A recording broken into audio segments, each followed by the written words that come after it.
മഹാമാഘത്തിൽ എല്ലാ സന്യാസ സമൂഹങ്ങളിൽ ഉൾപ്പെട്ടവരുടെ ആചാരപ്രകാരമുള്ള പൂജകൾ നടക്കുന്നുവെന്ന് മാതാ അമൃതാനന്ദമയ മഠം സഭാധിപതി സംവിധാനന്ദഗിരി. അഘോരി പൂജയും ഇതിൽപ്പെട്ടതാണ്. ആയിരക്കണക്കിന് ആളുകൾ വരുമെന്ന് പ്രതീക്ഷിച്ച സ്ഥാനത്ത് ലക്ഷക്കണക്കിന് വിശ്വാസികൾ ഒഴുകുകയാണ് എന്നും അദ്ദേഹം പറഞ്ഞു. നമ്മളിപ്പോൾ കേരളത്തിൽ ആദ്യമായിട്ടായിരിക്കാം കാശി മണികർണിക ഘാട്ടിലെ അഘോരികൾ വന്നൊരു പൂജാ സമ്പ്രദായത്തിൽ അത് വിധിവത്തായിട്ട്. കാരണം അദ്ദേഹം അഘോരി അഖാഡയുടെ ആചാര്യ മഹാമണ്ഡലസ്ഥരാണ് മണികണ്ഠൻജി മഹാരാജ്. അദ്ദേഹം കഴിഞ്ഞ കുംഭമേളയിൽ, പ്രയാഗ് കുംഭമേളയിൽ ഏറ്റവും അധികം ആൾക്കാരെ ആകർഷിച്ചിട്ടുള്ള ഒരു വ്യക്തിയായിരുന്നു. എന്ന് വെച്ചാൽ മുഴുവൻ കുംഭമേളയിൽ അഘോരി അഖാഡ അത്രയധികം സാന്നിധ്യം അറിയിച്ചിരുന്നു. അപ്പോൾ കേരളത്തിൻ്റെ ആദ്യത്തെ മഹാമേളയിൽ നമ്മൾ എല്ലാ സമ്പ്രദായങ്ങളും എന്ന് വെച്ചാൽ ശങ്കരാചാര്യർ മുതൽ ചണ്ടാളൻ വരെ ഇതിൻ്റെ ഭാഗമൊക്കെയാണ്.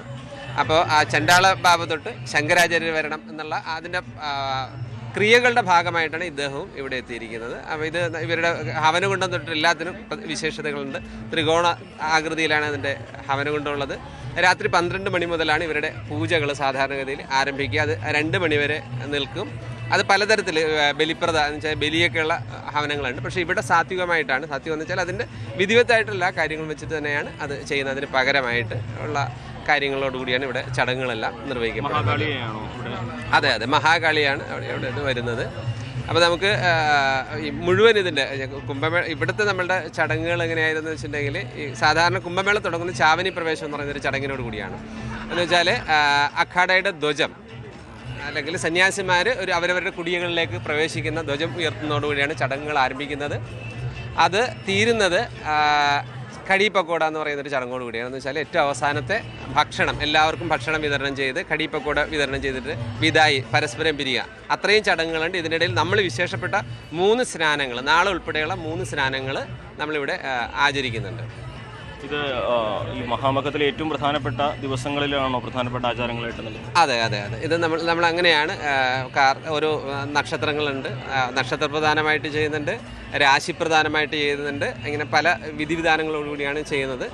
ഇനി ഇതിപ്പോൾ നമുക്കിവിടെ ഒത്തിരി പ്രത്യങ്കുരി ഹോമം ഉണ്ടായിരുന്നു, അശ്വാരൂഢ ഹോമം, വളരെ ഗോപ്യമായിട്ടുള്ള പലതരം കർമ്മങ്ങൾ നമ്മളിവിടെ നിർവഹിച്ചു കഴിഞ്ഞതാണ്. ആദ്യമായിട്ടായിരിക്കും ഈ ഒരു നിളാധീനം ഇത്രയും മഹത്തരമായ കർമ്മങ്ങൾക്ക് വേദിയാവുന്നല്ലേ? അതെ, 200-271 വർഷങ്ങൾക്ക് ശേഷം വീണ്ടും അതൊരു പുനരുജ്ജീവനം പോലെയാണ്. കാരണം നമ്മളുടെ പ്രതീക്ഷയിൽ പോലും ഞങ്ങൾ പോലും ഇവിടെ ഭക്ഷണം കൊടുക്കാനായിട്ട് ആദ്യം ഒരു 2000-3000 പേർക്ക് മതിയായിരിക്കുമെന്ന് കരുതിയിട്ടാണ് ഞങ്ങൾ 3 നേരം ഭക്ഷണം ഒരുക്കിയിരുന്നത്. പക്ഷേ ഇപ്പോഴേകദേശം 25,000-ഓളം ആൾക്കാരാണ് നമ്മളിവിടെ ഭക്ഷണം കൊടുക്കുവാൻ സാധിക്കുന്നത്. അതിനിപ്പോൾ എനിക്ക് തോന്നുന്നത് വരും ദിവസങ്ങൾ അത് വളരെയധികം വർദ്ധിക്കാനുള്ള സാധ്യതയുണ്ട്. അതുപോലെ തന്നെ ഈ ചടങ്ങുകൾ തന്നെ നമ്മളിപ്പോൾ ഒന്നും മുൻകൂട്ടി ആസൂത്രണം ചെയ്തിട്ടുള്ള ചടങ്ങുകളുണ്ടാണ് അല്ല. ഇപ്പോൾ ഇന്ത്യയിലെ ഏറ്റവും അറിയപ്പെടുന്ന ചിത്രകാരനാണ് മധു വേണുഗോപാലിൻ്റെ നേതൃത്വത്തിൽ ഇവിടെ വരയ്ക്കാം, ആർക്ക് വേണമെങ്കിലും കുംഭമേളയുമായിട്ട് ബന്ധപ്പെട്ട ചിത്രങ്ങൾ വരയ്ക്കാനുള്ളതുണ്ട്. നിലപാട് എന്ന് പറയുന്ന നമ്മളുടെ മുഖ്യ സ്റ്റേജിലാണ് എല്ലാ ചടങ്ങുകളും നടക്കുന്നത്.